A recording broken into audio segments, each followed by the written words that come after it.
सबकी बारी आएगी, लेकिन बारी बारी से आएगी। जीएसटी ने छोटे कारोबारियों को रौंद डाला। इनकम टैक्स ईडी की जांच किसी पर भी हो सकती है। और सोचिए, अब बड़ी मछलियों पर भी हाथ डाला जाने लगा है जो सरकार के फैसले से सहमत नहीं है।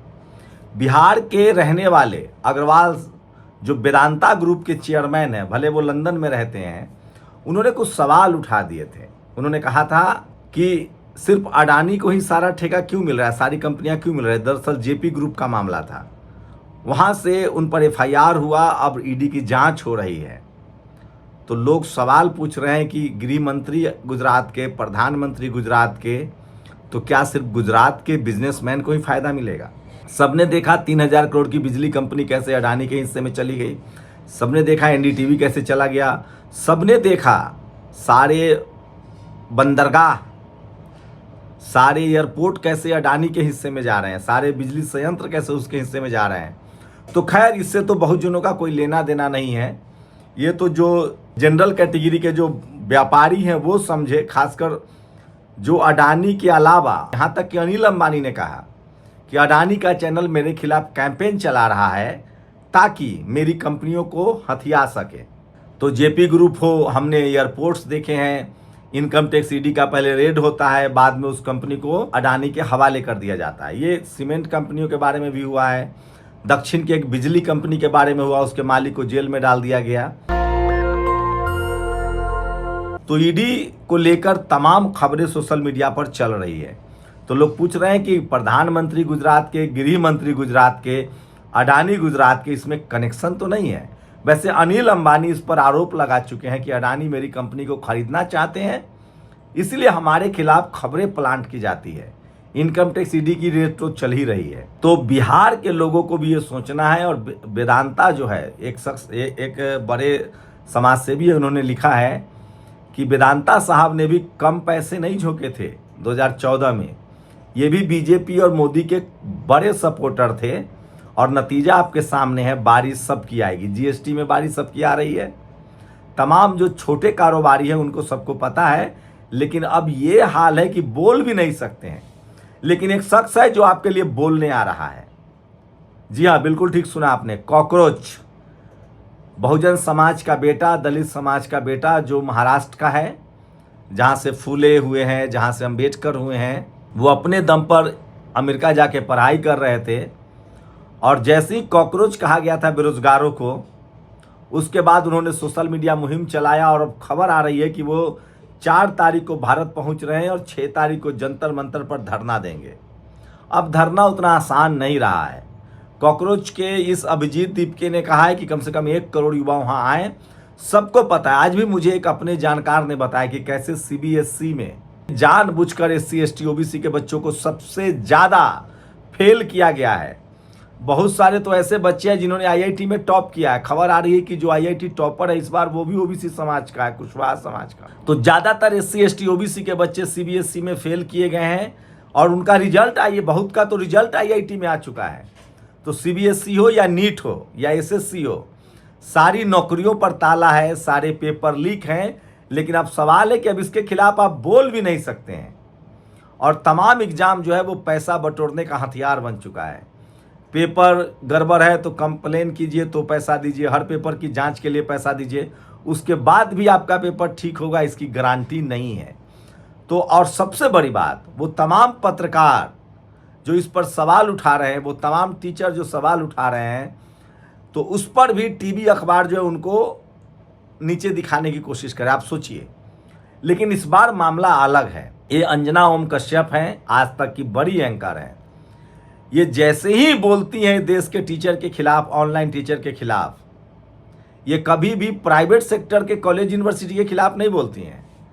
इन्होंने कभी भी सरकार से सवाल नहीं पूछा है। कम से कम इस सरकार में बीजेपी और ये मनमोहन सिंह की सरकार से सवाल पूछते हैं ये लोग, मायावती अखिलेश से सवाल पूछते हैं, दलित पिछड़ों के नेतृत्व वाली सरकार से सवाल पूछते हैं, बीजेपी से सवाल नहीं पूछते, लेकिन जनता पूछने लगी है। सोचिए, ये लोग अपना वीडियो डालते होंगे सोशल मीडिया पर। मैं जब नेशनल दस्तक पर वीडियो डालता हूं तो मैं कमेंट पढ़ता हूं। मेरा रेशियो 99% का होता है। 99% कमेंट मेरे पक्ष में होते हैं, जो मेरे मुद्दों से सहमति जताते हैं। आप अंजना ओम कश्यप का ये वीडियो देखिए और उसके बाद आप लोग बताइए। मैं इनको बता रहा हूं कि इनके इस कमेंट पर 1% कमेंट भी इनके हिस्से में नहीं जाता है। इन्होंने लिखा है, युवाओं को सपनों का धंधा कितना गंदा है, कोचिंग सेंटर्स का फर्जी विज्ञापन वाला गेम। ये कोचिंग सेंटर्स पर कंप्लेन कर रही हैं, उन पर सवाल उठा रही हैं। जो सवाल आप कोचिंग माफियाओं पर उठा रही हैं, काश वही सवाल बढ़ती बेरोजगारी, पेपर लीक पर, सरकार की नाकामियों पर उठाती। और ये लोग तो भगदड़, पुल गिर जाए, देश की अर्थव्यवस्था चौपट हो जाए, बीजेपी 500 करोड़ रुपए बिना अप्रूवल के खर्च कर दे असम में, तब भी नहीं बोलती हैं। आपकी पत्रकारिता की वजह से देश का ये हाल है। अगर आप लोग ढंग से पत्रकारिता करते तो देश की स्थिति नहीं होती। 157 बंद करा दो। नीट और सीबीएसई स्टूडेंट, सोचिए तमाम लोग, गोदी मीडिया इनको कह के पोस्टर बनाए जा रहे हैं। इस पर बोलने की परमिशन नहीं मिली होगी आंटी को, है ना। सोचिए किस तरह से लोग जो हैं इनके कमेंट सेक्शन में जाके इनके तमाम वीडियोस डाल रहे हैं। एक भी टीवी अखबार का पत्रकार नहीं है जो सोशल मीडिया पर आए और उस पर, मतलब आप देखते तो होंगे कि लोग क्या कमेंट कर रहे हैं नीचे, इतना तो पढ़ना चाहिए। इसका मतलब है कि इस देश का टीवी अखबार जनता से कट गया है। और अब धर्म और जाति का काट कब तक चलेगा। जनरल कैटेगरी के छात्र भी इसमें प्रताड़ित हैं। लेकिन मैं फिर कह रहा हूं, नीट का पेपर लीक हो या सीबीएसई के फ्रॉड नंबर हो, इन सबसे बहुजन समाज के छात्र जो हैं वो पहले से ही गरीब, शोषित, वंचित हैं। नौकरियां जा रही है और ये तमाम उनके लिए कोई बात करने के लिए नहीं है। लेकिन एक बात तो है कि थोड़ा बहुत धीरे धीरे जो है वो बदलाव हो रहा है। और कॉकरोच वाला जो कैंपेन चलाने वाला जो अभिजीत दीपके थे वो भारत आ रहे हैं, देखते हैं क्या होता है। वहीं लगातार सोशल मीडिया बंद करने का दौर जारी है। नेशनल दस्तक के फेसबुक पेज को पहले भारत में बंद किया गया, अब उसको डिलीट कर दिया गया है, ऐसा लगता है। हैंग कर लिया गया है, डिलीट कर दिया गया, मुझे नहीं पता। वहीं द रेंटिंग गोला का भी पेज जो है वो ख़त्म कर दिया गया है। तो जो भी सवाल पूछता है उस सबको टारगेट किया जा रहा है। मैं फिर कह रहा हूँ कि इस देश में अब सवाल पूछना जो है वो बहुत मुश्किल हो गया है। और जो सवाल पूछ रहा है, लेकिन एक बात तो है कि सोशल मीडिया पर बहुजन समाज के साथ साथ अब तमाम युवा जो हैं वो जागरूक हो रहे हैं और वो सवाल पूछ रहे हैं। अंजना ओम कश्यप के आप वीडियो डालती हैं, वो सोचिए कितना, मतलब आप अपने चैनल में कुछ भी बोलती हैं, कम से कम कमेंट तो देखिए कि लोग आपसे सहमत हैं कि असहमत हैं। आपसे सिर्फ सरकार सहमत है, जनता सहमत नहीं है। पत्रकारिता जनता के लिए होती है। और अनिल अग्रवाल की वेदांता ग्रुप पर ईडी की रेड है। ये बिहारी मूल के हैं। और सोचिए एक और खबर है जो बहुत दर्दनाक खबर है। मथुरा के गोवर्धन में फर्जी साधु पकड़ा गया। नाम है अभिषेक मिश्रा उर्फ अधिकर्ता नारायण दास। यह व्यक्ति ऑनलाइन प्रवचन करता था, पढ़ी लिखी लड़कियों को फंसाता था। 2 लड़की और 1 लड़का मौजूद मिला है। 20 लाख रुपए। सोचिए ये आदमी किस तरह से लूट करता था। एक टीचर है, इसका नाम सोचिए। तो आप बिल्कुल अंधविश्वास और कर्मकांड से दूर रहिए, ऐसे ठगों से दूर रहिए। हरियाणा के कुरुक्षेत्र में सरकारी हॉस्पिटल में 15 वर्षीय नाबालिग बच्ची के पेट दर्द के बाद डॉक्टर शैलेंद्र शर्मा पर रेप का जघन्य आरोप लगा है। बहुत ही खतरनाक है, तो सावधान रहिए। और सोचिए कि किस तरह से सावधान आपको रहना पड़ेगा। सवाल है कि रेपिस्टों को जब रोज राम रहीम और आसाराम, इन दोनों को रेप के दोष साबित हो चुके हैं और ये दोनों लगातार पैरोल पर बाहर हो रहे हैं। आसाराम 15 बार और जबकि राम रहीम 16 बार बाहर हो चुका है। तो ये आज की सबसे बड़ी खबर है जो मैं आपको बता रहा हूँ। सवाल वही है कि क्या अंजना ओम कश्यप अपने कमेंट नहीं देखते। मान लिए टीचर गलत हो सकते हैं, स्टूडेंट गलत हो सकते हैं, आम जनता नहीं गलत हो सकता है।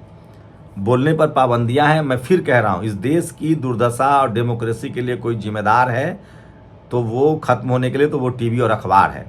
टीवी अखबार की भूमिका इसलिए होती है, उनको इसलिए इतनी तरजीह और सम्मान दिया जाता है कि वो सत्ता से सवाल पूछें जनता के पक्ष में। आप सोचिए इस देश में सबसे पहले ब्रेन ड्रेन होता था, लोग नौकरी करने जाते थे। अब लोग देश की नागरिकता छोड़ रहे हैं। देश की इकोनॉमी चौपट है, अर्थव्यवस्था चौपट है, बेरोजगारी सबसे ऊपर है, हमारी विदेश नीति कॉम्प्रोमाइज्ड है, हम अमेरिका के दबाव में है, किसी से छुपा नहीं है। डीजल, पेट्रोल, गैस के दाम बढ़ रही है, जातीय हिंसा बढ़ रही है, धार्मिक उन्माद बढ़ रहा है, कोर्ट कचहरी के बदले पुलिस फैसले कर रही है जहां उसको सरकार को सूट कर रहा है। टीवी अखबार सरकार से सवाल पूछने के बजाय देश की जनता से सवाल पूछ रहा है। ये भी दौर है और जो सच बोलने वाले लोग हैं उनको बंद कराया जा रहा है। मैं फिर कह रहा हूं इस देश के जो पत्रकार या जो भी चपरासी से लेकर चीफ जस्टिस तक जो कोई बोल रहा है आपके लिए, उसके साथ खड़ा होइए, नहीं तो नाव डूबोगी तो सब डूबेगा। अपनी राय जरूर दीजिएगा। शुक्रिया। दस्तक की आपसे गुजारिश है कि अगर इसको बचाना चाहते हैं तो नेशनल दस्तक को सब्सक्राइब करने के लिए रेड कलर के सब्सक्राइब बटन को दबाएं, फिर बेल आइकन की घंटी दबाएं। नेशनल दस्तक को बचाने के लिए बहुत जरूरी है कि हर खबर को शेयर करें, लाइक करें, कमेंट जरूर करें।